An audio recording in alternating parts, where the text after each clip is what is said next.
Bumi di masa depan bukan lagi planet biru seperti yang dulu dikenal manusia. Dari luar angkasa ia tampak abu-abu seperti tubuh yang perlahan membusuk.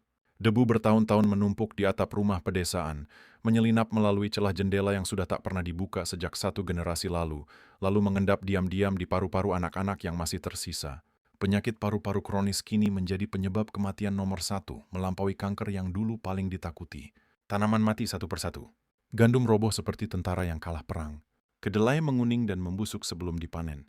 Padi yang dulu memberi makan separuh dunia kini hanya tinggal cerita dalam buku pelajaran. Yang tersisa hanyalah jagung. Jagung adalah tanaman terakhir yang masih mampu hidup di tanah yang kehilangan nitrogen dan air.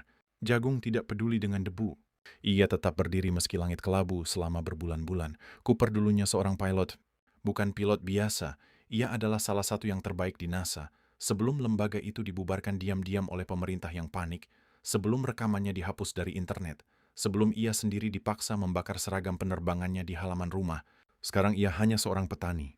Ia mengenakan kemeja flanel kusam yang sudah dicuci puluhan kali, sepatu bot yang solnya menipis oleh debu, dan topi koboi lama peninggalan ayahnya yang juga meninggal karena penyakit paru-paru.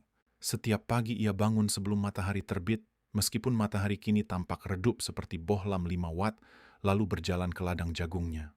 Ia membajak tanah yang keras seperti beton, memperbaiki mesin tua yang suku cadangnya sudah tak diproduksi lagi, dan mengajari anak-anaknya, Tom dan Murph, membedakan jagung sehat dari jagung yang terserang hawar debu. Tom yang berusia 13 tahun menerima dunia ini dengan ketenangan yang menyedihkan. Ia tidak lagi bermimpi menjadi astronot seperti ayahnya. Ia hanya ingin menjadi petani yang baik karena menurutnya itulah satu-satunya pekerjaan yang akan tersisa. Murph berbeda. Gadis 10 tahun dengan mata coklat besar itu masih percaya pada keajaiban. Setiap malam ketika badai debu mereda dan langit sesekali menampakkan bintang yang samar, Cooper membawa Murph ke teras kayu yang berderit. Mereka duduk berdampingan. Kita dulu penjelajah Murph, bisik Cooper. Nenek moyang kita menyeberangi lautan dengan kapal kayu bocor tanpa tahu apakah di seberang sana ada daratan atau jurang. Tapi mereka tetap berangkat. Karena itulah yang membuat kita manusia. Keberanian meninggalkan tempat yang aman demi sesuatu yang lebih besar. Murph menatap langit yang buram oleh debu. Kalau begitu, ayah, kenapa kita berhenti? Cooper tidak menjawab. Namun di dalam dadanya, sesuatu yang lama terkubur mulai bergerak, kerinduan pada langit, pada kecepatan, pada misi yang lebih besar daripada sekadar bertahan hidup sampai panen berikutnya. Malam itu setelah Murph tertidur, Cooper berdiri di tengah ladang jagung yang bergoyang pelan oleh angin berdebu. Ia menatap bintang-bintang yang redup. Dan untuk pertama kalinya dalam 12 tahun ia berbisik, "Aku masih di sini, aku belum lupa." Keanehan dimulai pada suatu malam ketika badai debu sedang paling ganas. Murph duduk sendirian di kamarnya yang sempit, mencoba membaca buku tua tentang misi Apollo yang halamannya sudah menguning dan berbau apek. Lampu minyak tanah di samping tempat tidurnya berkedip-kedip karena angin yang menyusup melalui celah-celah dinding. Tiba-tiba, tanpa suara dan tanpa peringatan, buku-buku di rak jatuh. Bukan satu atau dua buku yang goyah karena getaran.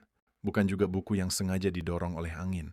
Seluruh rak buku bagian atas, sekitar 20 buku dengan ketebalan berbeda, jatuh bersamaan dalam satu detik yang sama, seperti ada tangan tak terlihat yang menyapunya sekaligus. Murph berteriak, "Ayah! Ayah, ada hantu!" Cooper sedang memperbaiki mesin traktor di gudang belakang. Ia mendengar teriakan itu dan menghela napas panjang. Selama sebulan terakhir, Murph terus mengeluh tentang kejadian aneh di kamarnya. Awalnya Cooper menganggap itu hanya mimpi buruk atau imajinasi anak kecil yang kesepian. Tapi malam ini, ketika ia naik ke kamar Murph dan melihat sendiri tumpukan buku di lantai, alisnya berkerut. Bukan karena buku-buku itu jatuh, tapi karena pola jatuhnya. Buku-buku itu tidak tersebar acak. Mereka membentuk sebuah formasi, sebuah pola geometris yang terlalu sempurna untuk kecelakaan. Cooper berlutut, ia mengamati dengan saksama. Di sela-sela buku, debu yang menutupi lantai kayu juga membentuk garis-garis aneh. Bukan coretan acak, itu garis vertikal dan horizontal yang terukur. Lalu Cooper menyadari sesuatu yang membuat jantungnya berdetak lebih cepat. Itu adalah koordinat, dalam format yang hanya dipahami oleh mantan pilot NASA seperti dirinya. Koordinat itu mengarah ke suatu tempat di tengah gurun, sekitar 4 jam berkendara dari rumah mereka. "Murph," kata Cooper perlahan, berusaha menenangkan suaranya yang mulai bergetar, "ini bukan hantu. Hantu tidak punya pola matematika, hantu adalah ketakutan. Tapi ini adalah undangan."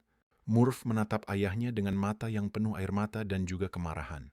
"Aku sudah bilang, ayah, aku sudah bilang ada yang aneh di kamar ini." Tapi kau tidak pernah percaya padaku, Cooper memeluk putrinya. Debu menempel di pipi mereka berdua. Maafkan aku, Murph, aku percaya sekarang. Keesokan harinya, Cooper membawa Murph dan Tom dalam perjalanan panjang dengan truk tua yang mesinnya bersuara seperti orang batuk. Mereka melewati ladang jagung yang tak berujung, melewati desa-desa yang sudah ditinggalkan penduduknya, melewati jalan raya yang retak-retak ditumbuhi rumput liar. Tom duduk diam di jok belakang, tidak mengerti apa yang sedang terjadi. Murph duduk di kursi depan, matanya tidak lepas dari cakrawala. Setelah 4 jam perjalanan melewati gurun yang tandus, mereka tiba di sebuah gerbang besi besar yang tertutup karat. Di balik gerbang itu tidak ada gubuk kosong seperti yang Cooper bayangkan. Yang ada adalah sebuah fasilitas bawah tanah yang luas, tersembunyi di bawah bukit batu, dengan lampu-lampu sorot yang menyala terang dan antena-antena raksasa yang mengarah ke langit. Seorang penjaga berseragam militer mendekati truk mereka. Identifikasi, katanya datar. Cooper turun dari truk. Ia mengambil napas dalam-dalam. Nama saya Cooper. Saya mantan pilot NASA. Saya menerima koordinat ini dari seseorang atau sesuatu. Saya ingin bicara dengan siapapun yang memimpin tempat ini. Pejabat tunggu mencatatnya lama, lalu ia mengangkat radio di bahunya. Komandan, ada seorang pria yang mengaku pilot NASA. Dia datang dengan 2 anak. Apa yang Saudara Simhan lakukan? Radio berderak. Sebuah suara tua namun kuat menjawab, bawa dia masuk. Kami sudah menunggunya selama bertahun-tahun. Di dalam fasilitas rahasia itu, Cooper disambut oleh Profesor Brand, seorang fisikawan tua dengan rambut putih yang tidak pernah disisir rapi dan mata biru yang terlalu tajam untuk usianya yang sudah mendekati 80. Profesor Brand tidak terlihat seperti ilmuwan gila dalam film-film lama. Ia terlihat seperti kakek yang kelelahan tapi masih keras kepala. Di sekelilingnya, puluhan ilmuwan muda berlalu lalang dengan tablet dan papan tulis, menggambar diagram yang tidak bisa dimengerti oleh orang awam. Kami tahu tentang lubang cacing, Cooper, kata Profesor Brand tanpa basa-basi setelah Cooper duduk di ruang rapat yang pengap. Lubang cacing muncul di dekat Saturnus sekitar 48 tahun yang lalu. Bukan fenomena alam. Tidak ada lubang cacing yang terbentuk secara alami di tata surya kita. Itu diletakkan di sana. Oleh seseorang atau sesuatu? Cooper mengerjap. Diletakkan oleh siapa? Kami tidak tahu, tapi kami punya teori. Makhluk dari dimensi yang lebih tinggi. Manusia masa depan mungkin, atau alien yang sangat maju. Yang penting bukan siapa penempatnya, tapi tujuannya. Lubang cacing itu adalah pintu menuju galaksi lain. Dan di sisi lain pintu itu, ada 3 planet yang mungkin layak huni. Profesor Brand menekan tombol di tabletnya. Layar besar di dinding menyala, menampilkan gambar 3 planet asing. Planet Miller, yang permukaannya tertutup air. Planet Mann, yang dingin dan berwarna putih kebiruan. Planet Edmonds, yang tampak paling bersahabat dengan daratan berbatu dan atmosfer tipis. 12 tahun yang lalu, lanjut Profesor Brand, kami mengirim 12 sukarelawan melalui lubang cacing itu. Kami menyebutnya misi Lazarus, diambil dari nama tokoh dalam Alkitab yang mati, lalu dihidupkan kembali. Hanya 3 dari 12 orang itu yang mengirim sinyal kembali. 3 planet ini, 3 harapan. Cooper menatap layar, hatinya berdebar kencang. Kau ingin aku mengirim misi lain? Bukan hanya mengirim, kata Profesor Brand. Kami ingin kau memimpin misi itu. Kami punya pesawat bernama Endurance. Kapal yang dirancang khusus untuk perjalanan antar galaksi. Tapi kami butuh pilot yang bisa mendarat di planet-planet yang tidak dikenal. Kami butuh pilot terbaik yang pernah dilatih NASA. Kami butuh kamu, Cooper. Ruangan itu tiba-tiba terasa sangat dingin. Cooper menoleh ke arah pintu. Di balik kaca, ia bisa melihat Murph dan Tom sedang duduk di lorong, ditemani seorang perawat. Murph menatapnya dengan mata yang penuh dengan sesuatu yang tidak bisa ia baca. Ketakutan, kemarahan, atau mungkin firasat. Aku punya anak, kata Cooper pelan. Aku tidak bisa meninggalkan mereka. Jika kau tidak pergi, mereka akan mati di bumi ini, jawab Profesor Brand dengan kejujuran yang kejam. Bumi tidak bisa diperbaiki lagi. Debu sudah meracuni segalanya. Panen berikutnya mungkin hanya bertahan 2 tahun. Lalu tidak ada lagi jagung, tidak ada lagi makanan. Anak-anakmu akan mati perlahan karena kelaparan dan penyakit paru-paru. Satu-satunya cara menyelamatkan mereka adalah menemukan planet baru. Dan satu-satunya cara menemukan planet baru adalah melalui lubang cacing itu. Aku tahu ini pilihan yang mustahil, Cooper. Tapi kadang-kadang, menjadi orang tua berarti membuat pilihan yang mustahil. Malam itu, Cooper tidak bisa tidur. Ia berjalan keluar fasilitas dan berdiri di bawah langit yang penuh debu.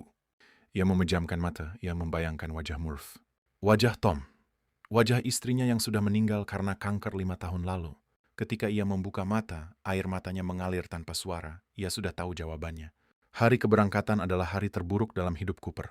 Ia sudah mengemas kopernya. Hanya berisi pakaian ganti, foto keluarga, dan jam tangan bekas istrinya yang sudah tidak berdetak. Ia sudah pamit pada Tom dengan jabat tangan singkat yang kaku, karena Tom yang berusia 13 tahun sudah memutuskan bahwa menangis adalah hal yang tidak maskulin. Tapi Murph tidak mau menerima kenyataan. Murph menguncikan diri di kamarnya selama 3 hari berturut-turut. Ia tidak mau makan, tidak mau bicara. Tidak mau keluar meskipun Cooper mengetuk pintu berulang kali sambil memanggil namanya dengan suara yang hampir putus asa. Pada pagi keberangkatan, Cooper berdiri di depan pintu kamar Murph untuk yang terakhir kalinya. "Murph," katanya pelan, "ayah harus pergi. Ayah tidak mau pergi, tapi ayah harus. Karena jika ayah tinggal, kita semua akan mati di sini. Ayah pergi supaya kau bisa hidup." Tidak ada jawaban dari balik pintu. Hanya suara isak tangis yang tertahan. Cooper menekan telapak tangannya ke kayu pintu. Ia mencium kayu itu. Lalu ia berbalik dan berjalan ke truk. Tom sudah duduk di kursi penumpang dengan wajah datar. Cooper menyalakan mesin. Truk mulai bergerak perlahan meninggalkan rumah yang sudah ditinggali selama 12 tahun. Mereka melaju melewati ladang jagung yang bergoyang seperti lautan hijau kecoklatan. Cooper mengulurkan tangan kirinya ke jok penumpang. Kita menangkat jok itu kosong. Murph tidak bersembunyi di sana seperti yang ia harapkan. Selama beberapa detik, Cooper hanya bisa duduk diam, memegang jok kosong itu, sementara truk terus melaju tanpa kendali. Lalu ia mendengar suara dari kejauhan, dari balik awan debu. Sebuah suara kecil yang berteriak sekencang-kencangnya. "Ayah! Ayah! Ayah!" Cooper menoleh ke spion samping. Di tengah debu yang berterbangan, ia melihat sosok kecil berlari mengejar truk, Murph, dengan gaun malamnya yang kotor, dengan rambutnya yang berkibar kena angin, dengan air mata yang bercampur debu di pipinya. Cooper menginjak rem saat ia hampir membuka pintu. Tapi kemudian ia mengingat kata-kata Profesor Brand. "Jika kau turun sekarang, kau tidak akan pernah punya cukup keberanian untuk pergi lagi." Cooper menggigit bibirnya sampai berdarah. Ia menginjak gas truk melaju lebih kencang. Di spion, sosok Murph semakin mengecil, hingga akhirnya tertelan oleh debu dan hilang sama sekali. Tom di sampingnya mulai menangis tanpa suara. Cooper tidak menangis, matanya kering. Tapi di dalam dadanya, ada sesuatu yang robek, sesuatu yang tidak akan pernah bisa diperbaiki oleh siapapun. 2 jam kemudian mereka tiba di landasan peluncuran rahasia. Endurance berdiri di tengah padang pasir, megah dan sunyi, seperti monumen untuk semua mimpi yang telah mati. Cooper turun dari truk dan ia meraih koper kecilnya. Ia menatap Tom yang masih duduk diam di dalam truk. "Jaga adikmu, Nak," bisik Cooper. Tom mengangguk tanpa mengangkat wajah. Cooper berjalan menuju Endurance. Di pintu masuk, Amelia Brand, putri Profesor Brand, yang juga menjadi ahli biologi tim, menyambutnya dengan senyum tipis. "Kau yakin ingin melakukan ini?" tanyanya. Cooper menatap ke belakang, ke arah truk tua yang mulai tertutup debu. "Tidak," katanya jujur, "tapi aku akan tetap melakukannya." Ia melangkah masuk ke dalam pesawat. Pintu besi menutup di belakangnya dengan bunyi desis yang terdengar seperti helaan napas terakhir bumi.